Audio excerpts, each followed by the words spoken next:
वतीने कार्यक्रम राबवण्यात आला. निवड फोटोग्राफी आहे. तुम्ही उपस्थित आहात. काय अनुभव? सर्वप्रथम जागतिक फोटोग्राफी दिनाच्या खूप खूप शुभेच्छा. आमच्या ठाण्याच्या लोकप्रिय महापौर शर्मिलाताई पिंपळकर, आमचे दिलीप शिंदे जे पत्रकार संघाचे अध्यक्ष आहे, या सर्वांच्या माध्यमातून ठाणे महापालिकेमध्ये आज फोटोग्राफीचं प्रदर्शन ठेवण्यात आलं होतं. आणि गेल्या अनेक वर्षापासून पत्रकारिता आणि फोटोग्राफीमध्ये काम करत असलेले आमचे सगळे सहकारी जे आहेत, फोटोग्राफर मित्र आहेत, पत्रकार मित्र आहेत, त्यांच्या माध्यमातून अतिशय सुंदर प्रदर्शन जे केलं होतं त्याला मी भेट दिली. एकनाथ शिंदे साहेबांनी त्याचा शुभारंभ केला होता. आनंद ह्या गोष्टीचा की ठाण्याच्या जी संस्कृती आणि जी कला आहे ती जिवंत ठेवण्याचं काम हे आमचे पत्रकार मंडळी सगळे करत असतात, फोटोग्राफर करत असतात. अतिशय सुंदर म्हणजे निसर्गरम्य वातावरणातील फोटोग्राफी, एखाद्या फेस्टिवल मधलं फोटोग्राफ, दुष्काळ पडल्यानंतर त्याचा केरळसारख्या ठिकाणी जाऊन केलेला फोटोग्राफ, किंवा आगीचं तांडव असताना त्या ठिकाणी आगीच्या म्हणजे ज्या ठिकाणी अनेक दुर्घटना घडलेल्या असतात त्या ठिकाणची जाऊन केलेली फोटोग्राफी, हे म्हणजे वेगवेगळ्या क्षेत्रामध्ये केलेलं काम आणि फोटोग्राफी हे खरोखर कौतुकास्पद आहे.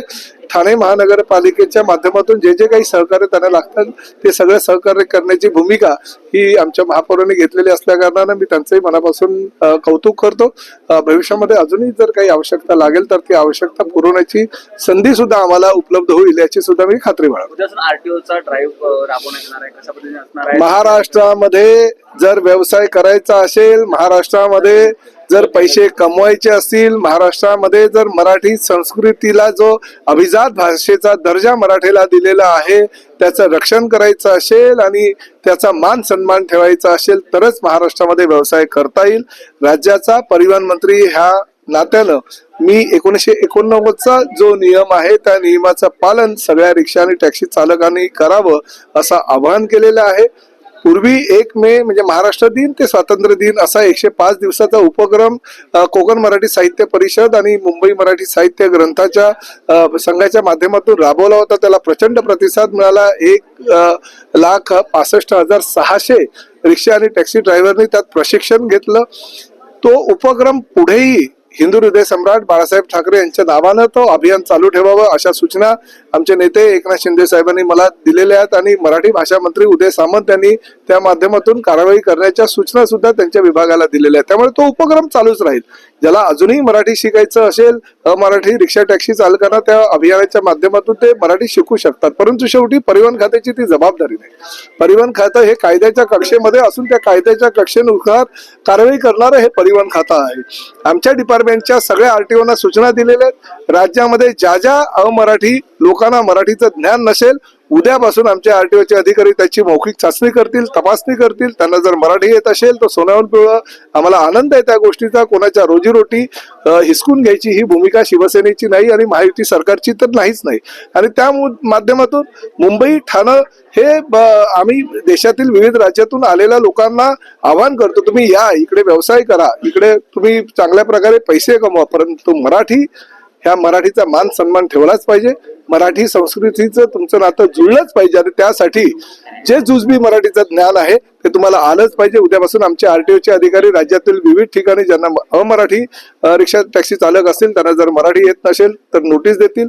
1 महिन्याची नोटीस देत असताना जर त्यांनी मराठी शिकलं नाही तर निश्चितपणे त्यांना जे लायसन आहे ते 3 महिन्याकरता निलंबित करण्यात येईल. आणि जर 3 महिन्यामध्ये जर ते शिकले नाही तर पूर्णतः त्यांचं लायसन्स रद्द करण्यात येईल, त्यांचा बॅच रद्द करण्यात येईल. अशी भूमिका किंवा असा कायदा परिवहन विभागानं 12 ऑगस्ट 2026 रोजी केलेला असल्या कारणानं त्यानुसार कारवाई होईल.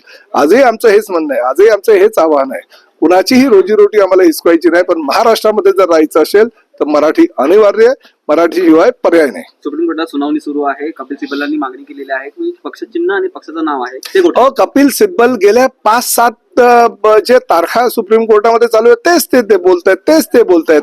सर्वसामान्य जनतेनं एकनाथ शिंदे साहेब हेच शिवसेनेचे प्रमुख आहेत.